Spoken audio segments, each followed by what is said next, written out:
Hello friends, आज मैं आपको एक्यूप्रेशर से बताने जा रही हूँ डेविएटेड माउथ का ट्रीटमेंट। डेविएटेड माउथ का मतलब क्या होता है? डेविएटेड माउथ का मतलब होता है कुछ लोगों का चेहरा, होठ के हिस्से का मुंह, जो माउथ एरिया होता है, ये वाला बोलने वाला लोअर जॉ, ये थोड़ा सा अपने जगह से अलाइन ना हो करके साइड में होता है। चाहे लेफ्ट साइड हो चाहे राइट साइड हो, ये अपर की तरफ हो, थोड़ा सा टेढ़ा। देखा होगा कुछ लोग गुस्से में रहते हैं, मुँह बनाए रहते हैं या ऐसे नाक चढ़ी रहती है। तो ये इसका भी एक्यूप्रेशर में ट्रीटमेंट पॉसिबल है, नेचुरल का कोई साइड इफेक्ट नहीं है। पहले देखिए ये कि डेविएटेड माउथ हो क्यों जाता है। पहली चीज़, अगर आपके ब्रेन जो नेक है, सर्वाइकल एरिया है, स्पाइन के, अगर उससे ब्लड फ्लो ऊपर तक नहीं जा रहा है तब ये हो सकता है। या हार्ट रिलेटेड कोई प्रॉब्लम होगी, हार्ट की पंपिंग जो ब्लड की होती है या सर्कुलेशन की होती है वो अगर प्रॉपर नहीं है, या फिर आपकी बॉडी में हीमोग्लोबिन कम है, या फिर आपका बॉडी में ब्लड की थिकनेस ज़्यादा है, टॉक्सिन ज़्यादा है, तब उस केस में भी अगर आर्टरीज और नर्व्स में अगर सही से ब्लड सर्कुलेट नहीं करेगा तो डेविएटेड माउथ होने के चांसेस हैं। दूसरी चीज़, जो ब्रेन से नर्व यहाँ पर कनेक्टेड होती हैं, उनमें अगर कोई प्रॉब्लम आ गई या ब्लॉकेज आ गई, या फिर उनमें ब्लड ही नहीं पहुँच रहा है, या ब्लड सर्कुलेट ही नहीं कर रहा है, वो नर्व ही वीक हो गई है, डैमेज हो गई है, या तो एक्सीडेंटली हो सकती है या फिर किसी भी डिजीज़ की वजह से हो सकती है, या कोई ऐसी अपने मेडिसिन खाई है जिसकी पावर का इफेक्ट होने, ब्रेन पे होने की वजह से वहाँ की जो नर्व होती है वो अपना काम करना छोड़ देती है। ठीक है, तो वह अगर फंक्शन करना छोड़ देंगे तो डेविएटेड माउथ होने के चांसेस है। कुछ लोगों में बीपी रिलेटेड प्रॉब्लम होती है, हाइपरटेंशन होता है, तो उनके भी चेहरे टेढ़े होते हैं। या जिन लोगों को एंगर, गुस्सा बहुत ज़्यादा आता है, गुस्सा तो पता नहीं किस बात से करते हैं, लोग सोचते हैं गुस्सा करके अपना काम आसान कर लेंगे, तो उसमें क्या होता है, वो मुंह टेढ़ा बनाए रखते हैं। तो उसमें क्या होता है, अपने ही फिजिकल अपीयरेंस को वो ख़राब कर रहे हैं। क्योंकि आप टेढ़ा मुंह बनाए हुए को अगर शीशे में देखेंगे सेल्फ में, तो आपको खुद दिखेगा कि आपका चेहरा कैसा दिख रहा है। तो सामने वाले को कैसा लगेगा? अच्छा, अपने आप को देखने में अच्छा नहीं लगेगा तो सामने वाले को कैसा अच्छा लगेगा। तो इसको सही शेप में बना के रखना ज़्यादा ज़रूरी है।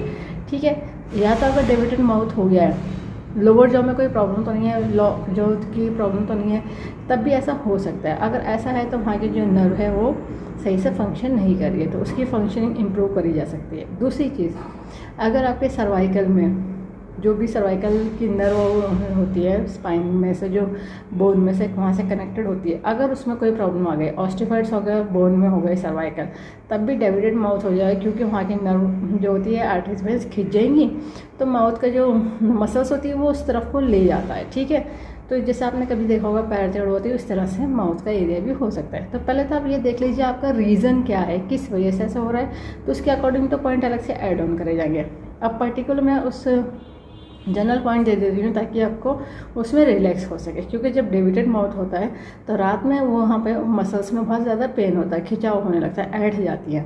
तो इसके लिए मैं लगाने के लिए बताने जा रही हूँ। लगाने के लिए जो ज़रूरत होगी, डॉक्टर टेप की, पेपर टेप की, किसी मेडिकल या सर्जिकल की शॉप से ले लीजिएगा। 1/2 इंची का टेप है, स्किन फेलने टेप है, कोई और सा टेप नहीं यूज़ करिएगा, इस बात का ध्यान रखिएगा। 1/2 इंची का डॉक्टर टेप ही यूज़ करिएगा। ठीक है, पेपर टेप।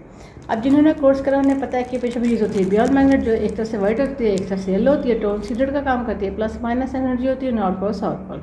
ये बियॉन्ड मैग्नेट ह्यूमन बॉडी के एक्यूप्रेशर पॉइंट को स्टिमुलेट करने के लिए, बैलेंस करने के लिए बनाई गई है। इसमें पावर उतनी दी गई है जो ह्यूमन बॉडी के एक्यूप्रेशर पॉइंट को स्टिमुलेट कर सके या बैलेंस कर सके। पॉइंट जो मैं बताने जा रही हूँ टीसीएम के बताने जा रही हूँ। जिन्होंने टीसीएम पढ़ी है वो लोग समझ जाएंगे, बाकी लोग लोकेशन देख करके पॉइंट लगा लीजिएगा। टीसीएम के पॉइंट पे आपको बियॉन्ड मैग्नेट लगानी है। जिनको कलर की नॉलेज है वो लोग कलर लगा सकते हैं, पर ध्यान रखिएगा जो लोग कलर लगाएंगे, इस टाइम में गर्मी है, पसीना बहुत ज़्यादा आ रहा है, तो जो लोग कलर लगाएंगे तो उसको कलर के ऊपर पानी या पसीना लगते ही उसका फंक्शन ख़त्म हो जाता है, तो उसको रीअप्लाई कर लीजिए। ठीक है, इस बात का ध्यान रखना पड़ता है बस। मैग्नेट गीले होने से कोई फ़र्क नहीं पड़ता, मैग्नेट पानी लग जाए कोई फ़र्क नहीं पड़ता, पसीना आ जाए कोई फ़र्क नहीं पड़ता, बस टेप की ग्लू अच्छी होनी चाहिए। ठीक है, पॉइंट जो मैं बताऊंगी उसकी लोकेशन समझ लीजिए और ये दोनों हाथों में लगा लीजिए। क्योंकि जिस एरिया का है उस तरफ लगाएंगे तो दूसरी तरफ की मसल भी तो उस तरफ खींच रही है, तो इसलिए दोनों को अलाइन यानी बैलेंस करने, बीच में लेकर आने के लिए दोनों तरफ पॉइंट लगेंगे बायलेटरल। देखिए हमारे थंब है, यहाँ जो थंब में पॉइंट आएगा तो देखिए ये हमारा जो यहाँ पे साइड में है थोड़ा सा, ये इंडेक्स फिंगर की तरफ, इसको कहते हैं गॉल ब्लैडर का 2 सेकंड पॉइंट है।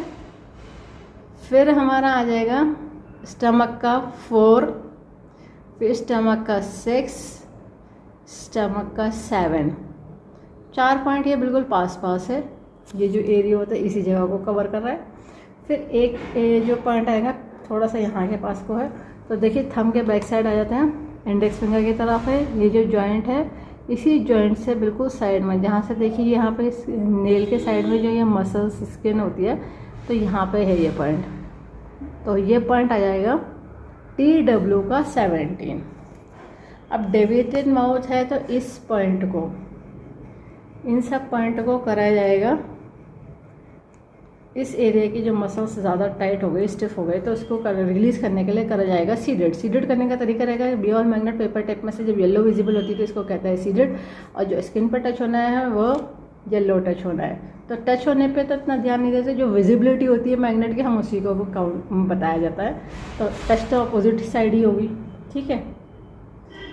आप देखिए ये हमारे येलो विजिबिलिटी आ रही है, मैंने एक पॉइंट लगा के दिखा दी। इस तरह से पास में 4 मैग्नेट लग जाएंगे बिल्कुल पास में, ठीक है।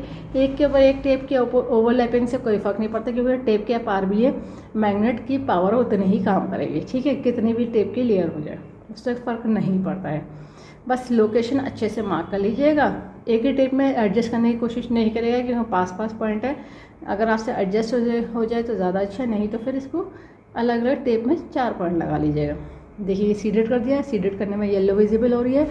दोनों थंब में लगा लीजिएगा, 10 से 12 घंटे लगा कर रखिए, डेली लगाइए जब तक कि आपकी ये प्रॉब्लम ठीक ना हो जाए। अगर शुरुआत है तो जल्दी कंट्रोल में आ जाएगा, वरना ये क्या होता है टाइम ले जाता है। क्यों? जैसे उसका पैरालाइज होती है दूसरी बॉडी, वैसी इस तरह से ये फेशियल में आ जाता है। और ये क्या होता है एक बार बार अटैक पड़ते रहते हैं, जैसे हार्ट अटैक आता है वैसे इस एरिया जो माउथ एरिया में इस तरह पे इस जगह पे ये एक अटैक जैसे पड़ता रहता है। उसमें क्या होता है बहुत डेंजर होता है। फिर बाद में जाके ये पूरी नम हो जाती है। फिर कभी कभी कुछ लोगों का बोलना बंद हो जाता है, मुंह चलना बंद हो जाता है। तो उसके वक्त रहता है अगर ट्रीटमेंट कर लेंगे तो ज़्यादा अच्छा है, वरना प्रॉब्लम ज़्यादा सीरियस हो जाती है। इस वीडियो को ज़्यादा से ज़्यादा शेयर करिए, सब्सक्राइब करिए, लाइक करिए, ताकि लोगों को पता चल जाए कि पीछे से सभी तरह के डिजीज़ को ट्रीट कर देते हैं, क्योर कर देते हैं, कंट्रोल कर देते हैं, रूट कॉज को ठीक कर देते हैं। फ्यूचर में दवा का भी प्रॉब्लम नहीं आती है।